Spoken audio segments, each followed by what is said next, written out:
Hey, welcome to the Board Game Closet. My name's Jimmy, and today I get to show you another small box game. This is called Point Salad by AEG. We're going to take a look at this one today and look at what you get in the box here.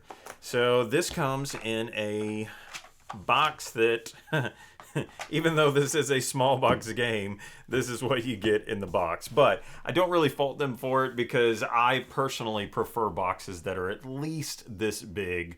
I think the smaller box games just get lost on the shelf somewhere, so I am okay with this size box. But before I dive into everything that I love or don't like about this game, I want to give you my buy it, play it, hate it rating. So green means go buy this game and add it to your collection.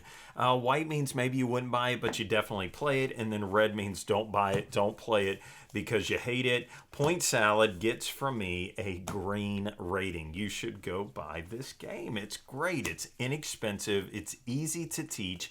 It plays quick. And there are a lot of memorable moments, even from a game that is just this silly.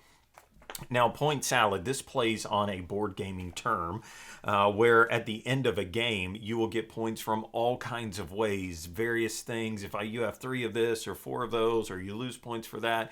And so they made an entire game based off of the term. And of course, what else would you call it but salad, point salad, or what else would the theme be but about salad? And so this is what you get in the box. You get these 2-sided cards, and you have lettuce, pepper, tomato, carrots, cabbage, and onions. And what you will do based off of the number of players, and the rule book tells you this, you will do a certain amount of cards. So if you are playing with all 6 players, you use the whole deck, but if you're only playing with 3 players, you're going to remove, or you're only going to use 9 of each veggie. So if there's a negative to the game, this would be it. 1, 2, 3, 4, 5, 6, 7, 8, 9. Put that back in the box. 1, 2, 3, 4, 5, 6, 7, 8, 9. That doesn't seem that bad right now because I've already pre-sorted these cards.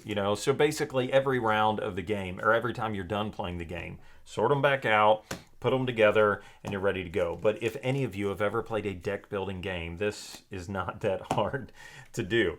Okay, so here's what it looks like set up on the table. Is you take the cards, you take out whatever they told you to take out, and then you divide them into 3 stacks, and you lay them out like this. And on your turn, you're going to make one choice. You're either going to, or 2 choices, however that's worded. You're either going to take one of these top point cards, or you're going to take 2 veggies from down here. So this side of the card tells you how you're going to score points at the end of the game. So this particular one says I will get 3 points for every onion, and I will lose 2 points for every bell pepper. I think, yeah, that's what that is. It's a bell pepper. So I could say, great, I'm going to go do that. I'm going to get that thing, and now I have a goal to work towards where I say, okay, I'm going to try to get all these green or all these onions and avoid all the peppers that I can. Or the other thing that you could do, obviously, is instead I could say, okay, I'm going to take this tomato, that refills, and I'm going to take this pepper, and then this refills. And then you just start making a little collection of vegetables in front of you for your salad. And the game will continue like this. I think it's all the way until maybe all the cards have been played out, or when all the cards from both the point card piles and it's everything. So all the cards are gone, have been drafted. Then you go into a scoring mode. And so you are able to then say, okay, I've got all of these point cards. How many points do I get for that? How many points do I lose for that? I think that there's a rule that you could always turn over a point card to make it into a vegetable. And they kind of show you what it is. So this, on the back side of this point card, I'm going to turn this into a tomato. I think you can do that, but you can't go the other way. I can't turn that back into something. And so there is, it sounds silly because that's all you're doing. You're just drafting these vegetables and then getting point cards. But there is actually some strategy in this, in that as I go around the table, I look over and I see Tara's got tons of tomatoes. Well, here comes this card, or like this one says the most carrots. Well, Tara's got the most carrots. I want to take that from her. So she doesn't get it because I don't want her to get all those points off of that. But there's an interesting way how you can kind of bury cards in this, is that whenever I take a card from here, the top one gets flipped over. So now, goodbye, most carrots card. It is now gone. And so there is a way that you could actually kind of get rid of something maybe that you don't want somebody else to have. but this is just silly, simple fun. And I don't know if you played games before where you are really trying to be the winner and you use all this strategy. This one's more like what happens to come out this time.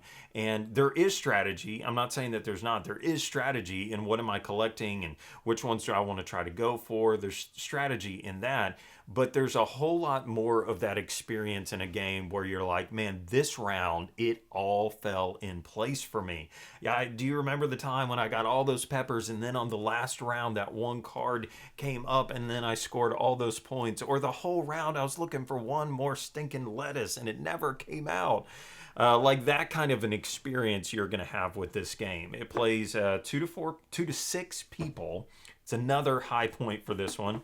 And then it plays in 15 to 30 minutes. So you're done, you play all the cards, mix them back up again, play this thing again. You shuffle your cards, you deal them out, and then that's it. And so I just cannot recommend this game enough. The price point is great. The quality, these are like, I don't know, plastic.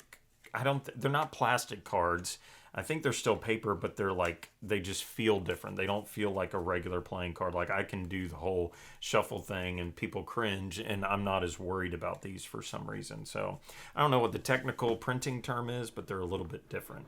And so if you're wondering about Point Salad and you're looking for a quick filler game to maybe start or end the night on, then I highly recommend that you pick up Point Salad. It gets a buy it rating from the Board Game Closet.